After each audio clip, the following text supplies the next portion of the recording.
सभी साथियों को जय भीम, जय भारत, जय संविधान। मैं मिशन सेव कॉन्स्टिट्यूशन की सारी टीम के साथ सबसे पहले तो मिशन सेव कॉन्स्टिट्यूशन की पंजाब की कन्वीनर हमारी डॉक्टर रितु की तरफ से, मिशन सेव कॉन्स्टिट्यूशन के हमारे दिल्ली के कन्वीनर राजेश कुमार जी की तरफ से, मिशन सेव कॉन्स्टिट्यूशन के हमारे हरियाणा के इंचार्ज विकास कांगड़ा जी की तरफ से और एडवोकेट बेनीवाल जो हमारे दिल्ली के मिशन सेव कॉन्स्टिट्यूशन के लीगल सेल के कन्वीनर। आपका सबसे पहले बामन मेश्राम साहब का बहुत बहुत दिल की गहराइयों से धन्यवाद करना चाहता हूँ। बामन मेश्राम साहब के बारे में मैं ये कहना चाहता हूँ कि मैं बाबा साहब डॉक्टर भीमराव अंबेडकर को जानता, इज्जत तो बहुत करता था मैं उनकी, लेकिन बाबा साहब डॉक्टर भीमराव अंबेडकर की मैं इनके पीछे भी बोलता हूँ और मुंह पे भी बोलना मेरे लिए ज़रूरी है। बाबा साहब डॉक्टर भीमराव अंबेडकर और काशीराम जी के मिशन के बारे में अगर मुझे किसी ने पूरा इंटरेस्ट जगाया तो वो बामन मेश्राम साहब हैं। 2012 से जब मैं जो बेगुनाह मुसलमानों को कांग्रेस की सरकार में, जिसमें मैं खुद था बहुत लंबे टाइम तक, उसने तंग करना शुरू किया और एक वक्फ की ज़मीन है यहाँ 50,000 करोड़ की दिल्ली में, उसको अहमद पटेल साहब ने कब्जा करने की कोशिश की। तब से मैं बामन मेश्राम साहब को जानता हूँ। तो बाबा साहब डॉक्टर भीमराव अंबेडकर को डिटेल में पढ़कर अंबेडकरवादी बनने का मैं सबसे बड़ा श्रेय मेश्राम साहब को, इसलिए इनके लिए खास धन्यवाद भी। मिशन से अभी मेश्राम साहब ने और मंत्री जी ने, गौतम साहब ने आपको दो महत्वपूर्ण बातें बताई। उसके लिए मिशन सेव कॉन्स्टिट्यूशन क्यों, जो एक मिशन है और हम क्या काम कर रहे हैं, उसके बारे में दो शब्द बोलूंगा और उसके बाद मैं अपनी बात समाप्त करूंगा। मेश्राम जी को जाना भी, दो महत्वपूर्ण बातें बताई गई हैं। पहली महत्वपूर्ण बात यह कि कम्युनल अवार्ड या सेपरेट इलेक्टोरेट असली डेमोक्रेसी होती, तब किसी और चीज की जरूरत नहीं होती। वो प्लान ए था बाबा साहब का, जो मंजूर भी हो गया था, लेकिन गांधी जी की वजह से जो हुआ वो आपके सामने। अब हमारे सामने प्लान ए तो नहीं है, प्लान बी है। अब प्लान बी में मेश्राम साहब ने और गौतम साहब ने ये बताया कि ये नॉमिनेटेड मेंबर, और इन नॉमिनेटेड मेंबर्स में से भी अगर कोई अपना ज़मीर दिखाने की कोशिश करता है, जैसे गौतम साहब ने दिखाई, तो उनको मंत्री पद से हटा दिया जाए। यही वो डंडा और तलवार है कि आप हो नॉमिनेटेड तो आपको वो बोलना पड़ेगा, वो करना पड़ेगा जो हम चाहेंगे। इस गुत्थी से कैसे निपटा जाए, ये काम सिर्फ 131 एमपीज़ का नहीं है, ये काम और ये पीड़ा और ये एक तरीके से, माफी के साथ कह रहा हूं सबसे, गले में पट्टा जो है ये SC ST के 131 के गले में नहीं है, ये माइनॉरिटीज के भी जितने पॉलिटिकल पार्टीज में हैं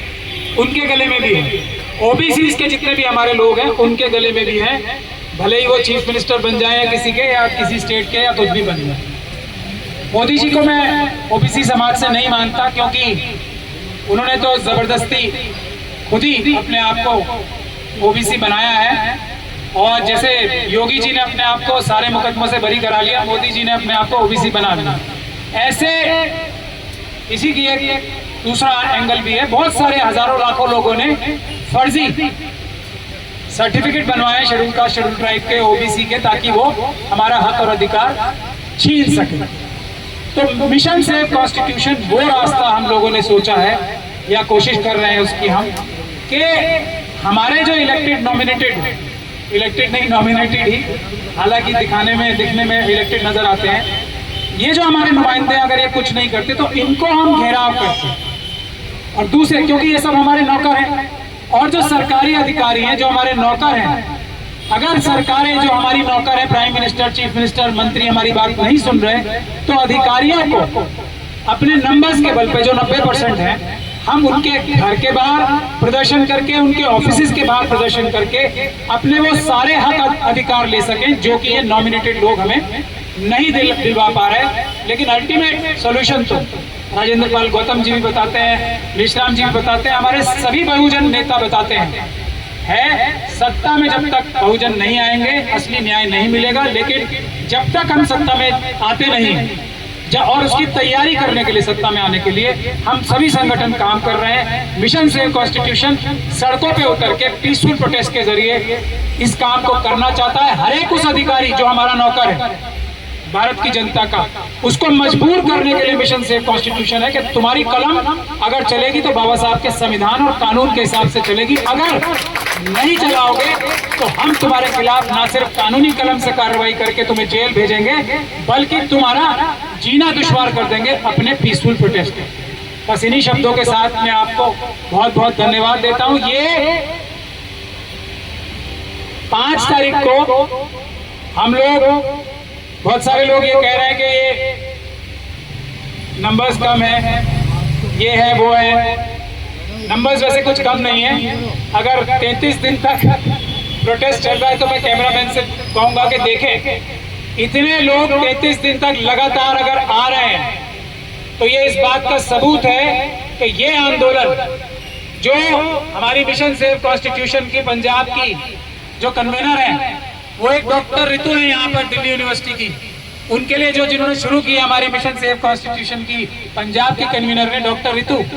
के लिए जो आंदोलन शुरू किया है, जिस आंदोलन में हर एक पीड़ित इनवाइटेड है, हर एक पीड़ित शोषित यहाँ आए, हम हेल्प डेस्क भी खोलने वाले हैं। वो आंदोलन एक बहुत मजबूत आंदोलन है। G20 में भी जो आंदोलन उखड़ा नहीं, बारिश में, तूफान में,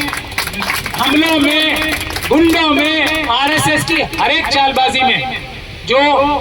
ये आंदोलन नहीं उखड़ा, तो ये इस बात का सबूत है कि पहलवान बेटियों को न्याय यहाँ से मिलेगा, किसानों को न्याय, असली अनअडल्ट्रेटेड न्याय यहाँ से मिलेगा। जब तक बामन मेश्राम साहब जैसे, राजेंद्र पाल गौतम जैसे लोग सरकारें नहीं बना लेते, तब तक हम सड़कों पे लड़कर सड़कों पे संघर्ष करके हम लोग मजबूर करेंगे हमारे सारे नौकरों को कानून के हिसाब से हमारा हक और न्याय दें। तो 5 तारीख को ये डूसू और डूटा के इलेक्शन से ये मैं ऐलान कर रहा हूं यहाँ आज नेशनल कन्वीनर की हैसियत से, डूसू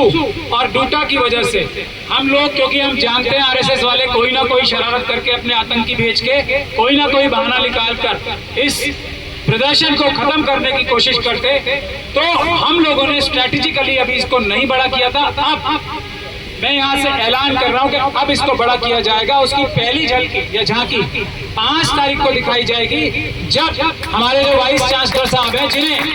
अब तक जेल में नहीं तो कम से कम पूछताछ तो होनी चाहिए थी क्योंकि उनके खिलाफ भी FIR हो गई है, उनका घेराव किया जाएगा 5 तारीख को। और उसके बाद ये घेराव का सिलसिला सब तरफ जाएगा, सब जगह जाएगा, लेकिन बेस कैंप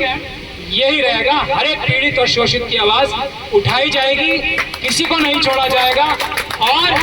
शुरुआत उसकी 5 तारीख से होगी। तो मैं सभी संगठनों से और आपके माध्यम से, प्रेस के लोगों के माध्यम से 5 तारीख को सुबह